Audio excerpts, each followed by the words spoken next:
উম্মতকে আল্লাহ জিজ্ঞেস করবেন, এ নূহের উম্মতেরা, তোমাদের নবী নূহ কি দাওয়াত পৌঁছিয়েছে? নূহের উম্মত বলবে, না আল্লাহ, আমাদের কাছে কোনো সতর্ককারী আসে নাই, কোনো নবী টবি আসে নাই, কোনো দাওয়াতও আমরা পাই নাই, আপনারাও চিনি নাই, জান্নাতও চিনি নাই, জাহান্নামও চিনি নাই। নূহ আলাইহিস সালাম বিপদে পড়ে যাবেন।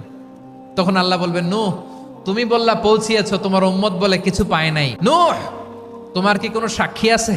নূহ আলাইহিস সালাম বলবেন, আছে। কে? উম্মতে মুহাম্মাদি। তখন আমরা বলবো, আল্লাহ, আল্লাহর নবী নূহ আলাইহিস সালাম তিনি আপনি যা যা বলেছেন ঠিক তা তা তার উম্মতের কাছে পৌঁছে দিয়েছে।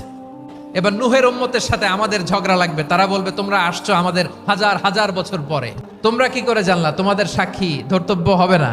আমরা বলবো, আমাদের কোরআনে তোমাদের নবীর কথা আল্লাহ আমাদেরকে জানিয়েছেন, দিন রাত এক করে তোমাদের কাছে তিনি দাওয়াত পৌঁছেছেন। তোমরা কানের মধ্যে হাত দিয়ে রাখতা, চেহারাটা কাপড় দিয়ে ঢেকে রাখতা, আল্লাহর নবী নূহকে পিটিয়ে ছালা দিয়ে পেঁচিয়ে তোমরা পাহাড়ে রেখে আসতা, সব আমরা জানি।